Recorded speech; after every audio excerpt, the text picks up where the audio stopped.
Alkitab ditulis dalam bahasa Ibrani dan Yunani. Oleh karena itu, kita tidak bisa melewatkan bagaimana pengertian neraka dalam bahasa Yunani dan Ibrani. Ada dua lokasi yang disebutkan dalam Alkitab terkait kehidupan setelah kematian ini, yaitu surga dan neraka. Untuk neraka sendiri, ada 3 lokasi yang disebutkan dalam Alkitab menurut bahasa Yunani dan Ibrani. Yang pertama, Sheol atau Hades adalah tempat atau bagian dari neraka yang paling atas atau sama dengan tempat penantian. Namun, di dalam tempat penantian itu pun banyak jiwa yang tidak luput dari pandangan para utusan neraka.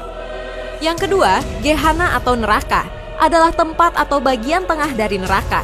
Siksaan di bagian ini lebih kejam daripada di Hades. Yang ketiga, jurang yang tak berdasar adalah bagian neraka yang paling dalam.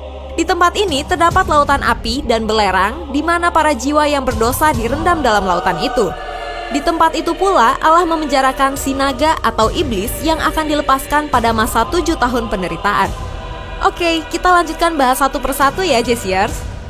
Sheol alias Barzakh adalah kata dalam bahasa Ibrani yang merujuk kepada dunia orang mati. Kata ini dalam bahasa Inggris diterjemahkan dengan kata hell. Alkitab Perjanjian Baru menggunakan istilah Hades sebagai sebutan bagi alam barzakh. Di beberapa bagian dari Alkitab Perjanjian Baru, istilah ini tampaknya bermakna suatu lingkungan yang netral, tempat orang-orang mati menanti-nantikan saatnya Yesus wafat, dimakamkan, dan bangkit kembali.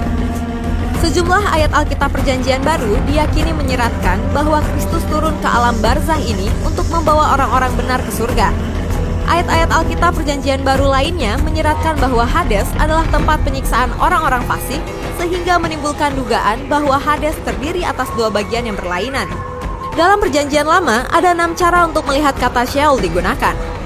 Yang pertama, Sheol sebagai suatu tempat di mana tidak ada yang bisa melarikan diri atau menyelamatkan diri dari tempat itu. Yang kedua, Sheol sebagai suatu tempat yang tidak memberikan harapan bagi yang telah mati untuk kembali menjadi hidup. Yang ketiga, dalam Sheol tidak ada kegiatan yang dilakukan.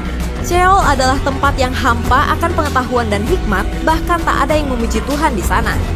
Yang keempat, kata Sheol digunakan untuk menggambarkan sebuah tempat bagi manusia setelah ia meninggal.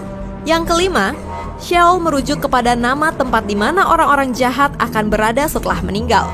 Yang keenam, kata Sheol juga menjadi suatu tempat yang menahan orang-orang benar. Namun, orang-orang tersebut akan ditebus oleh Tuhan. 1 Petrus 4 ayat 6, itulah sebabnya maka Injil telah diberitakan juga kepada orang-orang mati supaya mereka sama seperti semua manusia dihakimi secara badani, tetapi oleh roh dapat hidup menurut kehendak Allah. Sebelum menuju ke neraka atau surga, orang-orang yang mati berada di tempat penampungan atau masa antara atau intermediate state. Semua orang mati pada masa Perjanjian Lama, baik orang-orang percaya maupun yang tidak percaya, akan pergi ke tempat yang disebut Sheol atau Hades. Contohnya, Kejadian 37 ayat 35, Ayub 14 ayat 13, Ayub 17 ayat 13, Mazmur 88 ayat 4, Yesaya 38 ayat 10 menunjuk pada orang-orang percaya yang hidup di masa Perjanjian Lama yang saat mati pergi atau turun menuju Hades atau Sheol. Sedangkan contoh untuk orang fasik yang tidak percaya yang juga masuk ke Hades atau Sheol dapat dilihat dari ayat-ayat di dalam Ayub 17 ayat 13, Mazmur 31 ayat 8, Mazmur 49 ayat 15. Sheol atau Hades ini bukanlah surga dan bukanlah juga neraka, tetapi tempat penampungan sementara orang-orang yang telah meninggal.